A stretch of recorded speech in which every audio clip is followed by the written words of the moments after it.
Welcome back to Ask an Adventurer, where you ask me questions and I answer them. Do you like, by the way, my new woolly hat from the Outdoor Swimming Society? It's very fluffy, very nice. Question 1. Since I'm an aspiring writer or blogger myself, don't be an aspiring writer or blogger, be a writer and a blogger. Start writing. I'd like to ask detail about your writing process, daily writing routines, word counts, how you plan your story. Well, today's writing routine is to make this video because I couldn't be bothered to write and justify that pathetic procrastination. Generally speaking, though, my approach to writing is to just write my books every day, not just when I'm inspired to, just sit down and write it every day. A lot of what I write is rubbish, but if I repeat every day, out of all that eventually comes some good stuff. There's not rocket science. Just sit down every day and write a load of words. I mean, seriously, anyone can write 500 words a day. Write 500 words a day, and over time something will appear. And then once you've got loads, you can start to edit it. My general rule to myself is 1,000 words a day. A lot of days is fine, I just get on and I'm working and it's all fine, but days when I really can't be bothered, e.g. today, then I have to have that deadline of, right, you've got to do 1,000 words because that will force me to actually get it done.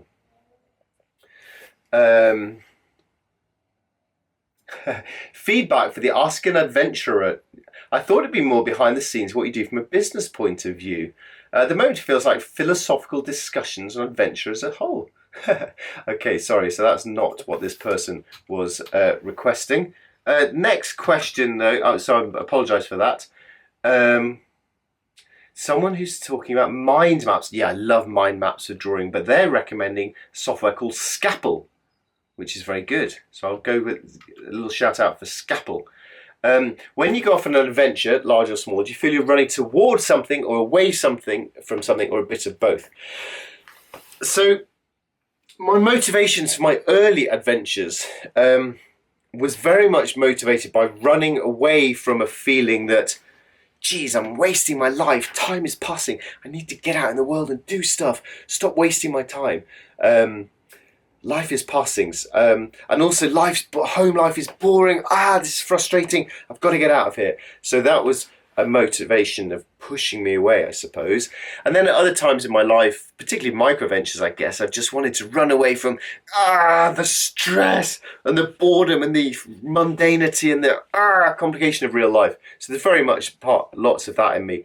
But equally, I'm also running too, just thinking, wow, geez, there's so many places I've never been to. I've got a map on the ceiling here. Like now I can point to Central African Republic. I'd love to go there. Or Cambodia, I'd love to go there. So I'm drawn towards lots of places as well, from the curiosity of the nature and the wild. So it's a push and a pull for me. Will you keep doing what you're doing? So this is the interesting question for the moment. I've just finished, relatively recently, this year at least, a book called Local, which you can buy in all good bookshops. Actually, that's not true. They're in barely any bookshops, which is so annoying.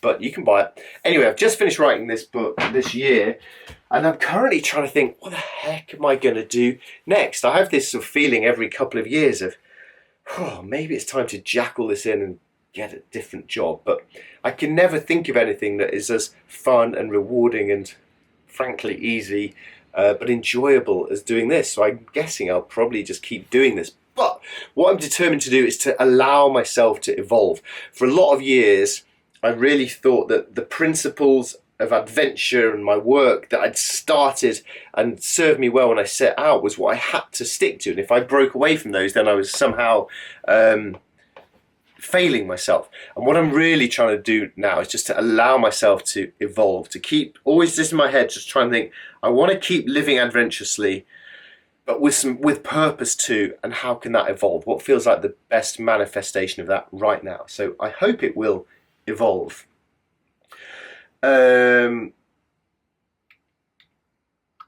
Next question. Current setup for electronics on your adventures. Geez, I'm out of touch with electronics. I'm pretty much use my phone for every aspect of life these days. For my podcast though, I do have, if you Google Tim Ferriss podcast equipment, I did 5 minutes of Googling And I found what Tim Ferriss uses. If it's good enough for him, it's good enough for me. So I bought that for my podcast stuff. Smallest question ever. Do you actually stand at your standing desk all day? Don't you get backache? Now, this is a brilliant question because I have a standing desk in my shed here. I'm standing. And don't I get backache? I got it because sitting down all day, I got backache. Oh, they say sitting is the new smoking. To sit hunched over and immobile is the new epidemic of smoking of our time. So I did this because I got backache. And when I started, the first 2 weeks I got backache. My calf muscles hurt so much. But that was a reflection of everything that was wrong with my posture. I now feel fine. I can happily stand all day. And I mean, I'm quite energetic and quite enthused when I'm trying to think of ideas. So yeah, I stand all day when I'm writing. I sit down on look, I've got this brilliant old man armchair. Oh, with a cushion with a photo of me on. Oh, and I do like to sit down here when I'm editing my books and I edit away sitting. Oh. Now I think about it, it is actually comfy. Oh, so I guess standing up is a bit tiring. No, it's not. Standing up is great. I'm a huge fan of standing desks. And if your back aches, try it.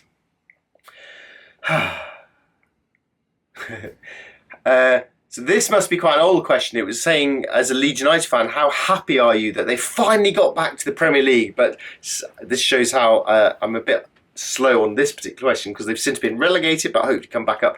I love Leeds United, but I really am lapsed. But one day, I'd really love, when I'm retired, I really want to get a season ticket. Have you ever considered writing fiction? Yes. And I feel, like most people, I feel imposter syndrome about my life. And when I say to people that I'm a writer, one of my biggest bits of imposter syndrome is that I don't write fiction. I write non-fiction. That feels like lesser writing somehow. I'm basically just saying what I did today over and over and over. So I'd love to write fiction, but I really struggle for imagination. But this is such a negative mindset, isn't it? It's pathetic. It's a very fixed mindset rather than growth mindset. So after years of thinking, I'd love to write a novel, but I can never think of ideas. One evening, aided by a couple of beers, I sat down and I said, right, by the end of this evening, I need to have an idea for a novel. Because of course, I mean, I could think of an idea for a novel right now. The postman walks down the lane and then crashes into a car, and in that car is a terrorist, and how do these worlds collide? Boom, I've got a novel there. So I said to myself, right, I'm going to think of a novel by the end of the evening, and I'm going to start writing it. And I've done it. So I came up with an idea, and then I sat down, and I've started writing it. I've written the first draft. It's a bit formulaic, a bit average, but I've done it. I've essentially written the draft of a novel, and I will eventually get it finished and get it out into the world for sure. It's not going to win a prize. It's not going to make millions of pounds, but I'll feel proud to have said, hey, yeah, I've written a novel. Maybe then I will actually feel like a writer. Okay, final question. Dun, dun, dun.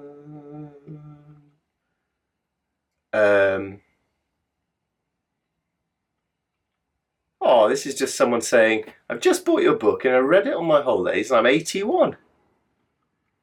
I only wish now I did just a part of what you got up to. Gosh, well, there is a reminder from an 81-year-old that we really should get on and do these things.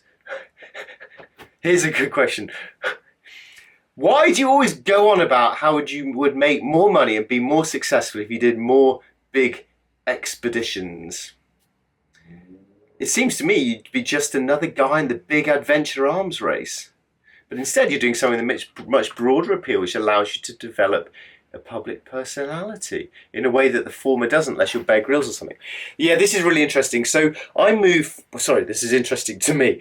I moved from doing big expeditions and adventures, dreaming of being the next Ranulph Fiennes, to doing micro adventures like, hey guys, go sleep on a hill in suburbia. And I did feel for a while that this was selling out and my dreams of being a proper adventurer, and that big adventurers would sneer at me for being pathetic.